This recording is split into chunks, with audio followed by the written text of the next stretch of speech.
Hello everyone, this is Holden Levicki, and this is my level editor tutorial for N++. This is for my game 425 class.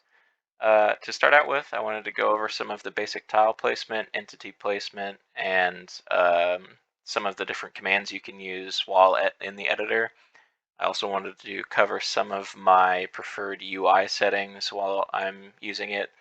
And then lastly, I will go over some of the interesting mechanics that I discovered between the different entities while making all my levels.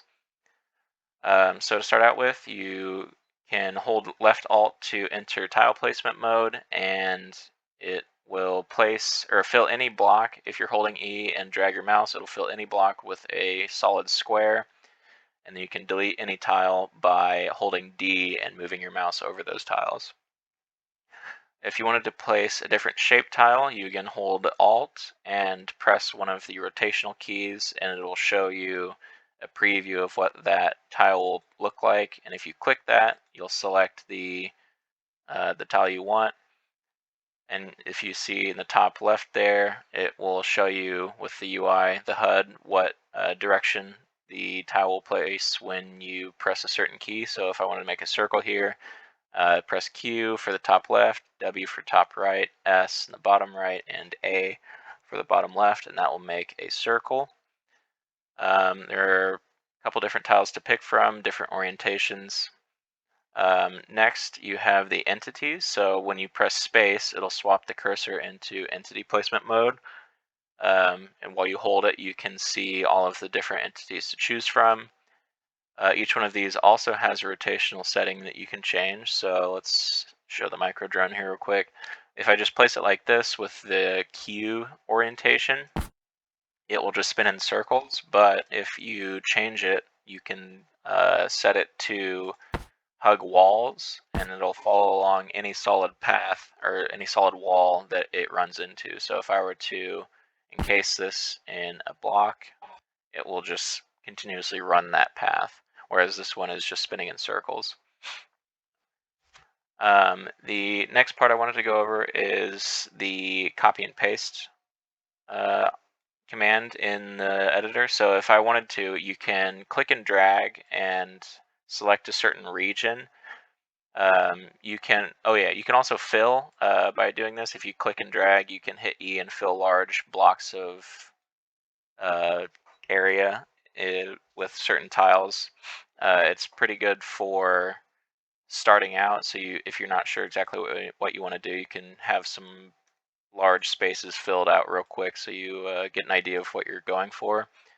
But let's say I wanted to copy a certain region that I already have made.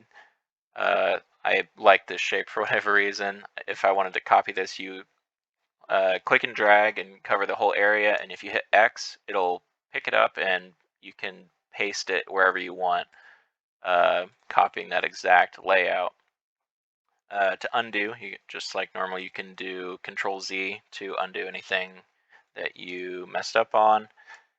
And there are also a couple of UI settings that I prefer. So pretty much the only thing that I do from default is I change the display to off naturally, because sometimes when you're in the editor, you have these, it can get really detailed and you have this constant panel blocking what you see. And once you're comfortable using the engine, it gets pretty natural, the different key bindings that you use. So I usually play without, or I usually make levels without this showing, just because it's easier for me to see the whole level as I'm working on it. And I also made a little test level here to show off some of the different mechanics that I discovered while working in the editor. These are some stationary turrets. Normally these different enemies will be moving around, as you can see in the micro drone on the far right side of this little section here. These are basically anchored to the angled walls, and normally if you have a filled wall next to it, so you see I put this square here, the drone will just sink into the wall. But if they're on an angled surface with no other connecting walls, they will just stay there and act as like a stationary turret.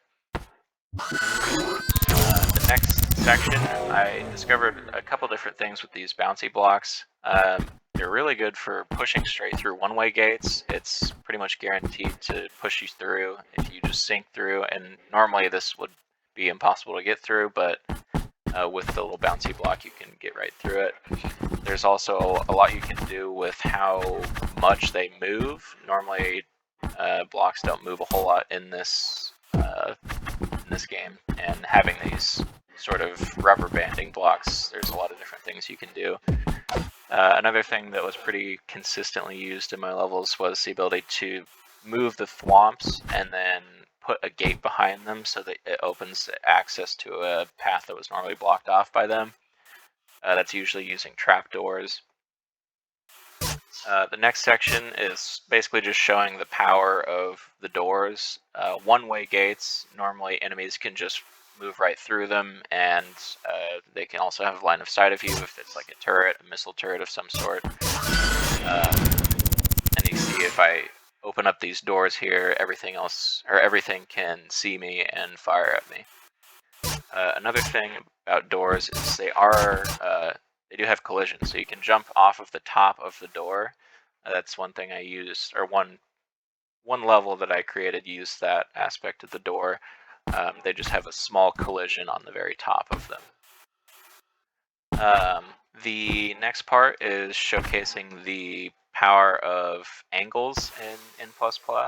Almost every surface will basically kill you if you fall from this height all the way up here, all the way down. But if you land on an angled surface, no matter how fast you're traveling, it will break your fall and you will not die.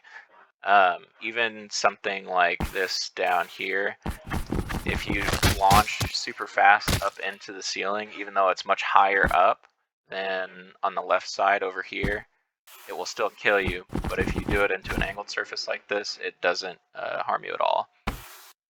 Just a little bit on the angles. I also noticed that these bouncers make a really good way to speed up the player if it's like a section of the level that has a lot of running, or if you want it to act sort of as a one-way gate, you can use these to quickly launch the player over in a certain direction and not allow them to get back. And in some ways they function even better than one-way gates, because for some reason in the game's mechanics you can jump straight through them. If you hit space fast enough or hit the right angle, it'll just slide right through the one-way gates. Whereas with the bouncers, it's pretty much impossible to get through this. And if you try too much, you'll die. The last part that I wanted to show is the lasers here. They have pretty interesting interactions with certain types of terrain. If it hits a right angle, they will swap and flip around and go the other way.